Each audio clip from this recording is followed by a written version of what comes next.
Le 3 novembre 1998, Maddie Clifton, qui a 8 ans, disparaît mystérieusement à Jacksonville, aux États-Unis, alors qu'elle était juste partie jouer avec son voisin de 14 ans. Très rapidement, c'est l'affolement général. Qu'a-t-il bien pu arriver à cette jeune enfant de seulement 8 ans? Eh bien, je pense que vraiment, sérieusement, vous n'êtes pas prêts pour le savoir.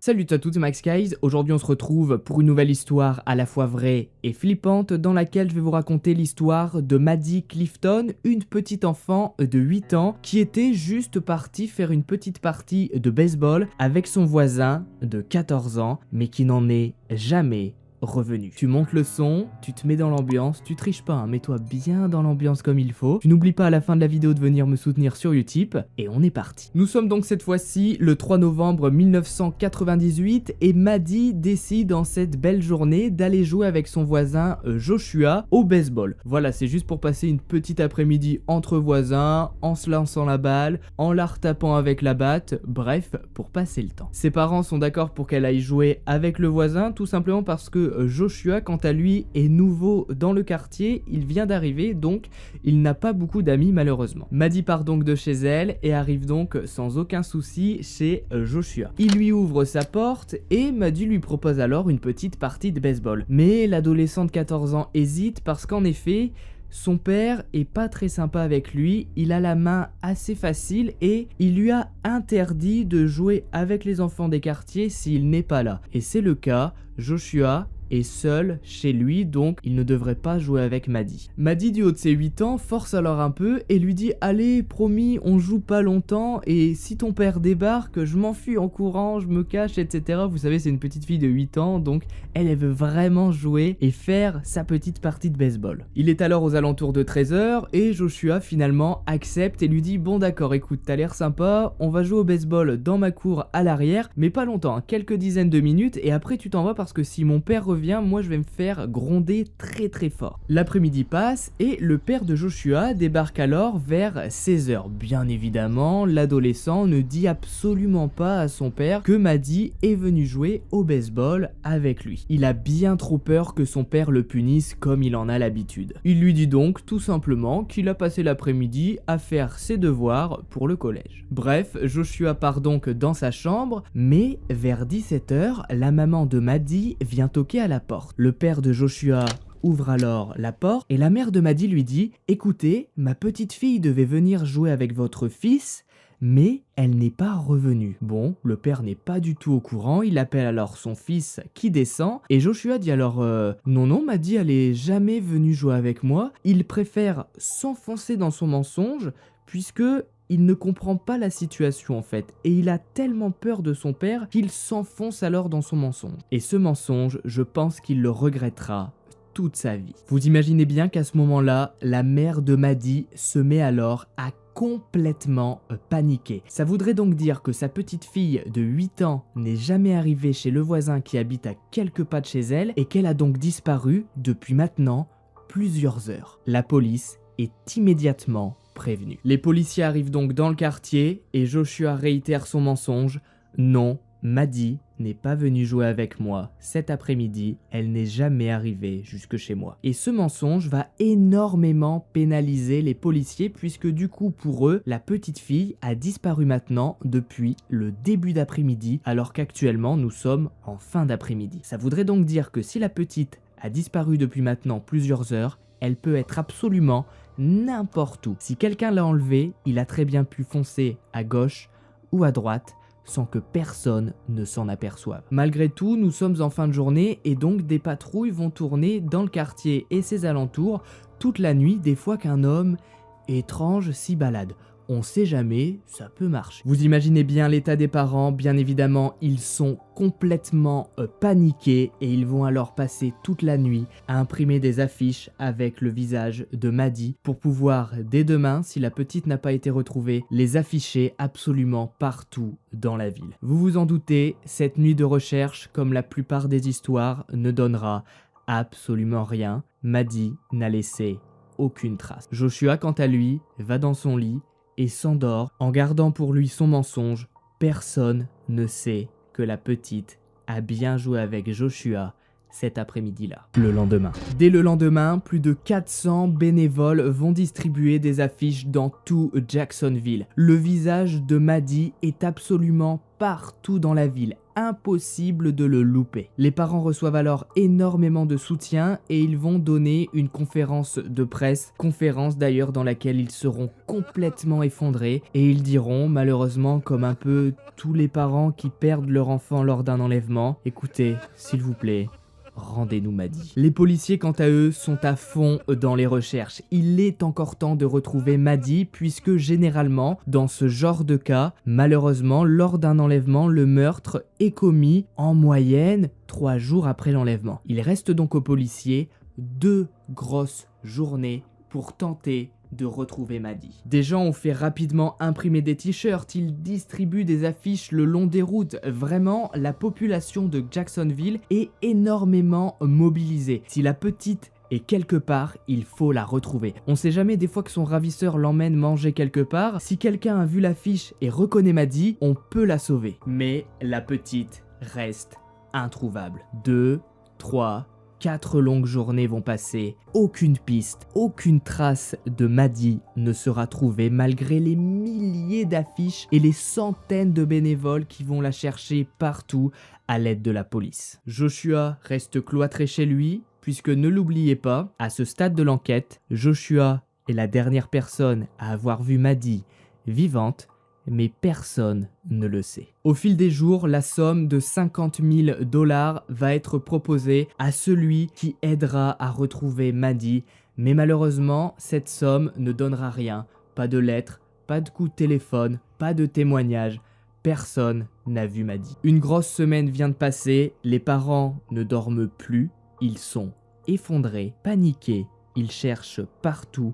La nuit, ils entendent des bruits, ils ont l'impression que leur fille leur parle, ils entendent toquer à leur porte alors qu'il n'y a rien. Ils entrent réellement dans une phase de détresse totale. Et pourtant, les parents, les centaines de bénévoles, les dizaines de policiers sur l'enquête sont très loin de s'imaginer que Maddie est bien plus près d'eux qu'ils ne le pensent. Une semaine plus tard. Nous sommes désormais le 10 novembre 1998, voilà maintenant 7 jours que Maddie a complètement disparu. Les policiers cherchent, les affiches continuent d'être distribuées et Joshua n'a toujours rien dit. Il continue à vivre, à aller à l'école et à se coucher chaque soir dans son lit avec son mensonge. Vous allez comprendre. En ce 10 novembre, la mère de Joshua décide de nettoyer la chambre de son fils. En effet, ça fait quelques jours qu'il y a une odeur complètement horrible à l'intérieur de la pièce. Bon, l'adolescent n'a que 14 ans et il a l'habitude, un peu comme tout le monde je pense, de grignoter dans sa chambre et du coup il a peut-être fait tomber, je sais pas, un bout de sandwich, du lait ou quelque chose dans le genre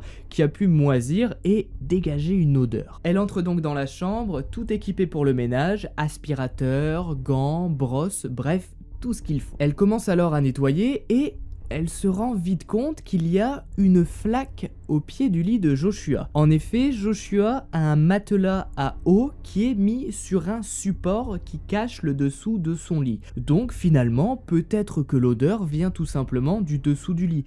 S'il y a une fuite, peut très bien y avoir de l'humidité, de la moisissure et une très mauvaise odeur. La mère se met alors à enlever la tâche, à éponger l'eau et elle décide de regarder d'où vient la fuite. En effet, voilà, on sait jamais si vraiment c'est une grosse fuite et que le matelas est en train de se vider peu à peu, faut quand même vite reboucher. Elle enlève alors une des plaques qui soutient le matelas, je le répète, hein, c'est vraiment 4 grosses plaques qui tiennent le matelas et du coup il n'y a pas de dessous du lit, on ne voit rien. Elle enlève la plaque et là, un hurlement de terreur retentit dans la maison. La mère a enlevé la plaque et au moment où elle enlève la plaque, une paire de jambes vient lui toucher la main. À ce moment-là, la mère recule, hurle de terreur, descend les escaliers, sort dehors et se met à hurler. Elle est complètement hystérique. À ce moment-là, des voisins sortent et lui disent « Qu'est-ce qu'il y a madame? Qu'est-ce qui se passe ?» Et la mère de Joshua leur dit alors « Appelez la police, je viens de trouver un cadavre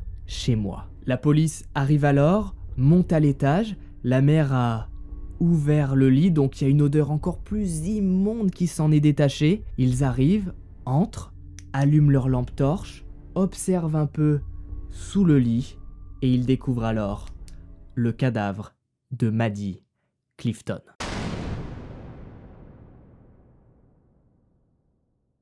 La petite fille de 8 ans vient d'être retrouvée sous le lit de Joshua. Joshua est alors immédiatement arrêté à son collège, il est conduit au poste de police et cette fois-ci, il ne mentira pas, il va tout raconter et préparez-vous parce que c'est vraiment très hardcore. Le 3 novembre, lorsque Maddie arrive chez Joshua, ils vont bel et bien jouer au baseball. Le problème, c'est que lors de la partie de baseball, Maddie se prend une balle en plein visage. Elle n'a que 8 ans, elle se met donc à pleurer et elle saigne un peu du nez. Bon, Joshua, du haut de ses 14 ans, réagit assez bien, il l'emmène dans sa chambre, sort un peu de pommade et du coton pour le sang. Mais d'un seul coup, il est alors pris d'une crise de terreur. Il pense à ce que son père va pouvoir lui faire. Il se prend des gifles assez souvent. C'est pas que son père le bat, mais il lui met vraiment des grosses gifles un peu pour rien, vous voyez. Et Joshua pense à tout ça et il se dit, si mon père sait que Maddie est venue jouer et qu'en plus je lui ai fait mal, mais il va me mettre la misère. Et Joshua, pris de panique et sans aucune réflexion, à partir de ce moment-là, il ne réfléchit plus et il ne pense qu'à lui, qu'à ce qui va lui arriver si son père est au courant qu'il a blessé Maddie. Il attrape la batte de baseball et frappe plusieurs fois Maddie. Vous imaginez bien que la petite de 8 ans tombe par terre, le crâne fracassé. Joshua enlève alors une plaque du dessous de son lit et y met Maddie. À ce moment-là, le père de Joshua rentre et Joshua descend, l'air de rien, en étant le plus naturel possible. Bref, père et fils discutent tranquillement dans le salon et son père part ensuite dans la salle de bain. À ce moment-là, Joshua entend du bruit venant de sa chambre. C'est tout simplement Maddie qui fait des raclements de gorge comme si elle essayait de crier. Joshua, une nouvelle fois pris de terreur et de panique face à ce qu'il vient de faire, prend un couteau, monte les escaliers, arrive dans sa chambre, retire une nouvelle fois la plaque et met plusieurs coups de couteau sous son lit. À ce moment-là, Maddie meurt. Pendant une longue semaine, Joshua va vivre, aller à l'école, voir l'agitation dans le quartier, entendre tout ce qui se dit sur la disparition de Maddie, alors qu'il sait très bien qu'elle est sous son lit et que tous les soirs et le matin, il se couche et se lève en sachant qu'il y a le corps de cette petite fille sous son lit. Rendez-vous compte quand même qu'il a fait ça tellement il avait peur de son père. Joshua dira aussi aux enquêteurs, vous savez, du haut de mes 14 ans, je n'ai pas du tout réagi, j'avais pas conscience de ce que j'étais en train de faire, je pensais encore comme un enfant, et du coup pour moi, le fait de la cacher et de ne rien dire à personne, l'histoire allait forcément passer. Malgré son âge, 14 ans, Joshua sera condamné à la prison à vie sans aucune possibilité de libération. Sentence que je trouve très dure parce que, je le défends pas hein, mais il avait que 14 ans, il a eu peur de son père. Je pense que pour lui, il y aurait eu, à mon avis, une autre solution que la prison. Joshua a aujourd'hui 35 ans, ça fait maintenant 20 ans qu'il est en prison et de temps en temps il monte des dossiers pour tenter d'être libéré, mais à chaque fois, la famille de Maddie s'oppose à ce dossier et fait en sorte qu'il ne soit pas libéré. Le père de Maddie dira d'ailleurs « Je pense que Joshua doit rester en prison jusqu'à la fin de ses jours pour ce qu'il a fait. » Et la sœur de Maddie dira quant à elle « Maddie n'a plus la chance de marcher sur terre, pourquoi est-ce qu'il aurait ce privilège ?» I did something horrible. I'm so sorry. I'm so sorry for what happened. Even now, after all these years, it is just unfathomable that all this could have occurred. It tears my mind asunder to know that I stole such a precious life from you, from the world. I so wish I could take away your pain.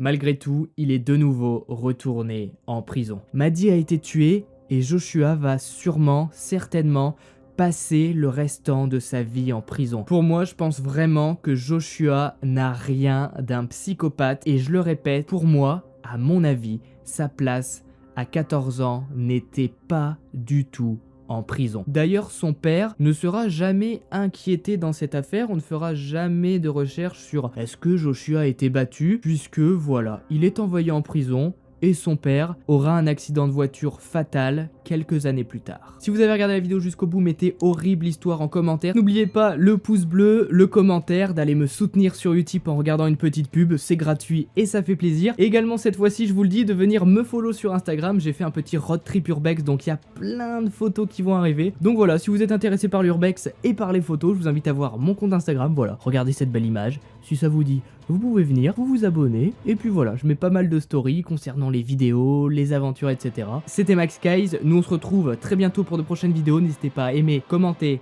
et partager, et puis